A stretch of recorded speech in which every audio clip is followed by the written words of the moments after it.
Good morning, everybody. It's another warm day today, but the sun is shining, and it'll be a good day to be outside if you have a pool or a sprinkler. All right, let's get to our morning message. Good morning, kindies. Today is Thursday, and it is day 46 of learning at home. So that's not how many days we've been home. We've been home a lot longer, but that's how many days we've done school from home, okay? So 46, let's see where we are now. 10, 20, 30, 40, 41, 42, 43, 44. How many more do I have to add to get to 46? Let's count on. We're at 44, 45, 46. So I counted on. You guys are good at that now. So I have to add 2 more dots. 1, 2. Okay, let's double check. I want you to count with me, okay? What's one full 10 frame? 10, 20, 30, 40, 41, 42, 43, 44, 45, 46. Yep, we got it. All right.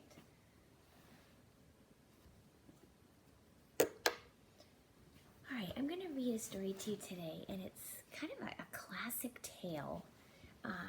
When I was a kid, these are the kind of stories I had. There was no Pete the Cat and all the fun stories that we read now, but there's some really neat classic tales, and this one is called The Elves and the Shoemaker.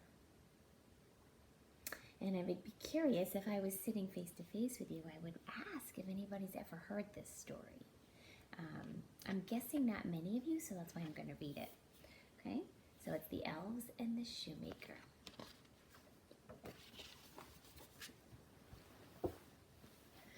Once upon a time, let's see, turn this so you can see it a little bit better. Once upon a time, there was a very poor shoemaker. Though he worked hard, he kept getting poorer. At last, he and his wife had no money and no food left. All the shoemaker had was enough leather to make 1 pair of shoes.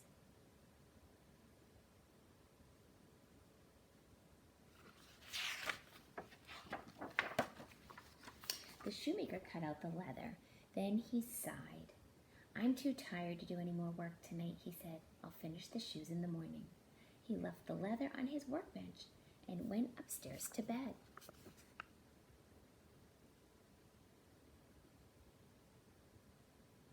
When he went to his workbench the next morning, the shoemaker couldn't believe his eyes. Instead of the leather, he found a pair of beautiful shoes already made. "Did you make these shoes?" he asked his wife. "No," she replied, "but put them in the window. Perhaps we can sell them."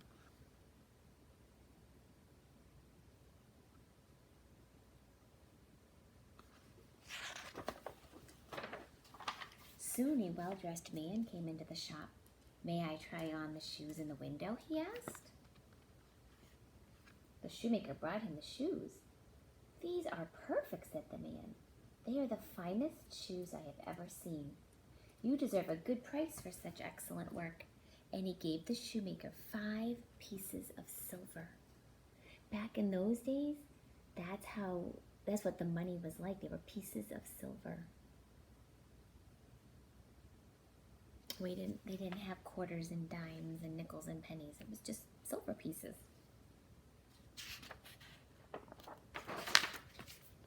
With the money, the shoemaker was able to buy food and more leather. Now he had enough for 2 pairs of shoes. As before, he cut out the leather and left it on his workbench so that he could finish making the shoes in the morning.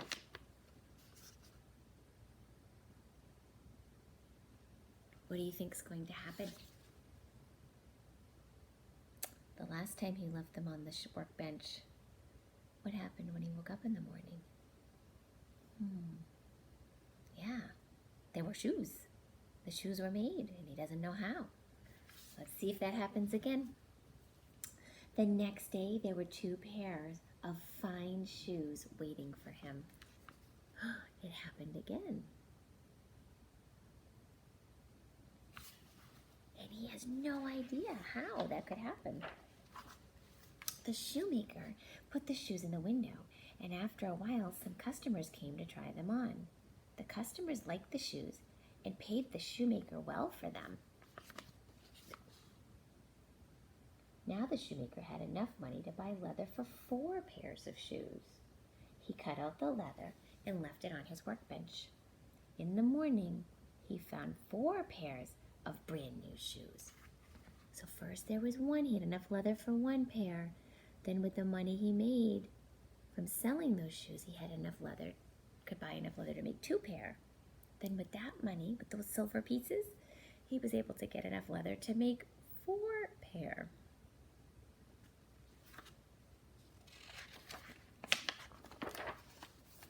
The same thing happened again and again. Every night the shoemaker cut out some leather and left it on his workbench. Every morning he found handsome new shoes waiting for him. Before long, he and his wife were rich. They have on beautiful fancy clothes now, don't they?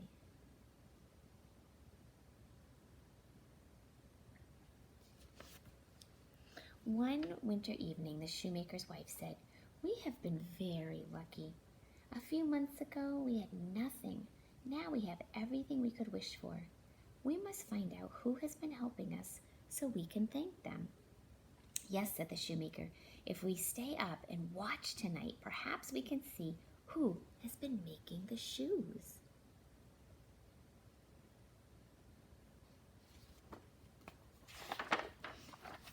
Then that night, the shoemaker and his wife hid in a corner of the shop. You see them hiding there behind the clock? And they waited.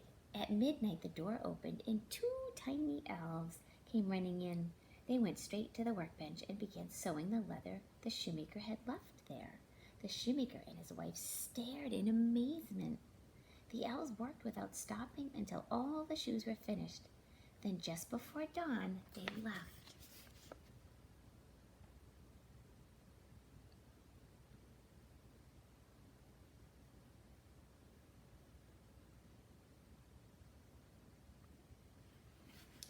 "Those elves have made us rich," said the shoemaker to his wife. "We must find a way to repay them." "Did you see how thin and tattered their clothes were?" said his wife. "And their little feet were bare. It's cold outside, and there's snow on the ground. Why don't we make some clothes and boots to keep the elves warm?"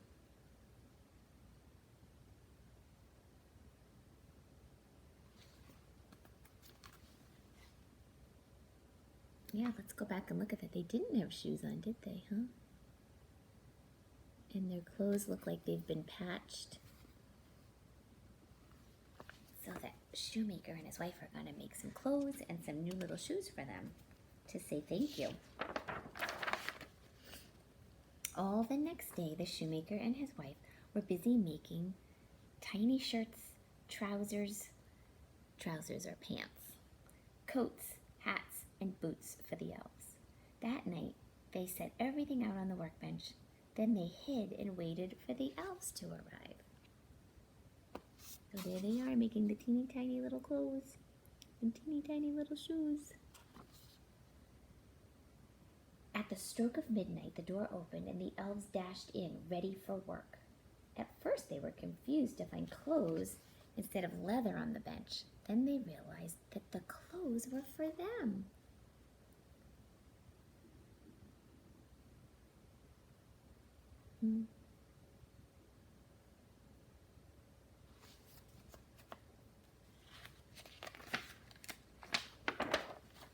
The elves put on the clothes. When they saw the reflections in the shop window, they were so delighted that they sang a little song.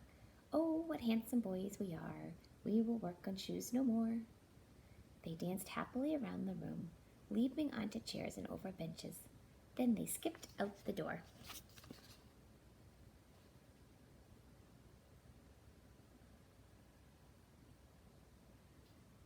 The elves didn't come back, but the shoemaker and his wife never forgot them. Their good fortune continued, and they lived happily for the rest of their lives.